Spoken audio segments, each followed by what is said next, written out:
Добрата храна е задоволство кое го прави животот побогат. Од што е составена вашата трпеза? Сте помислиле ли дека вашите омилени колачи се направени од инсекти? Или можеби сте купиле брашно од инсекти?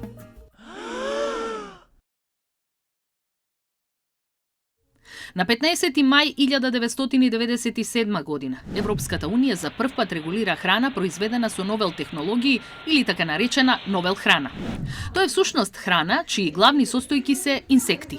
Како земја кандидатка за членство, многу брзо и Македонија го прилагодува законодавството, па член 55 од Законот за безбедност на храна се однесува на храна произведена со иновирани технологии од домашно производство или од увоз. На ниво на Унијата се дозволени 7 инсекти. Кај нас, се уште на пазарот можете да најдете состојки во храната само од 4 инсекти. Така во составот на вашата храна може да најдете ларви од инсектот жолт брашнар, скакулец, домашен штурец и ларви од тврдокрилец. Сите во замрзната, сушена или форма на прашок, односно брашно. За сите овие категории претходно е направено научно истражување со проценка за нивната безбедност од страна на Европската агенција за безбедност на храна. Пред се, значи, спаѓа онаа храна која што претходно мора да добие одобрение од Агенцијата за храна и ветеринарство, односно ова проблематика кај нас е регулирана со 2 правилници, и тоа правилникот за посебни барања за безбедност на храна произведена со иновирани технологии и правилник за начин и постапка за издавање одобрение за храна произведена со иновирани технологии. Тоа се нови правилници, едниот е донесен 2020, другиот 2021, односно тука сите оние измени кои што се случуваат во европската легислатива ги следиме и применуваме кај нас. И доколку некој оператор сака, значи, да стави во промет на пазарот брашно од инсекти, мора претходно да добие одобрение од Агенцијата за храна и ветеринарство за ставање во промет на состојка од категоријата храна произведена со новел технологии. За секој од овие инсекти, како подкатегорија на новел храна на листата се утврдени условите за употреба на овој производ, максимално дозволено ниво, задолжително означување, како и спецификации за состав и чистотата на храната. Професорката Станислава Лазаревска од Факултетот за земјоделски науки и храна на своето биро ги има најновите колачи и протеински чоколади произведени од голем брашнар. Возбудена е зашто нејзин колега и ги донел од саем од Италија. Не се сомнева дека се многу вкусни.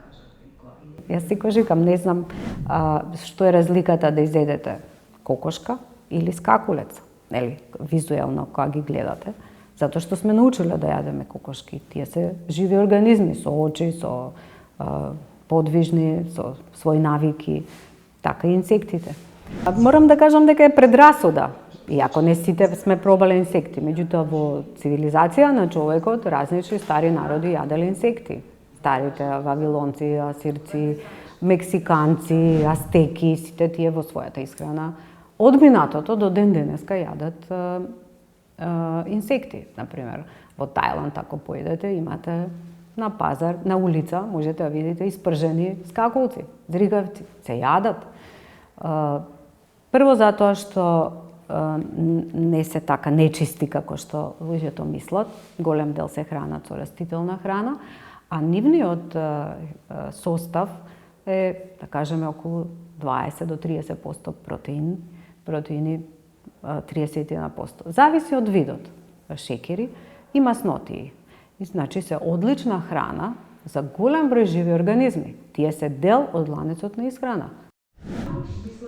Но кај нас храната произведена од инсекти се уште не е во масовна употреба. Најчесто ја користат одреден тип на луѓе.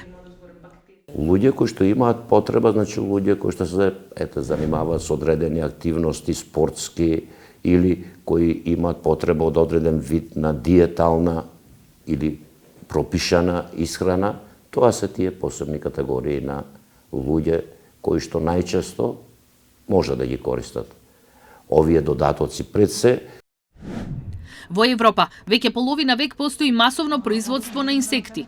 Лазаревска тврди дека храната од инсекти е иднината на човештвото заради повеќе аспекти. Не само што светот може да се соочи со недостаток на храна, него и затоа што производството на храна врши загадување на планетата. При само производство на домашни животи имате отпадоци кои што загадуваат подземни води, почва, голема продукција на јаглероден диоксид. И заради тоа се оди во еден друг правец, производство на инсекти, кои што се произведуваат на многу помала површина од колку домашни животни. Продукцијата на CO2 е многу помала, а и температурата не се така зголемува како кога имате производство на изголемување на популација на големи животни. Сепак, што и да се случува, никој не може да ве убеди да јадете нешто што не сакате.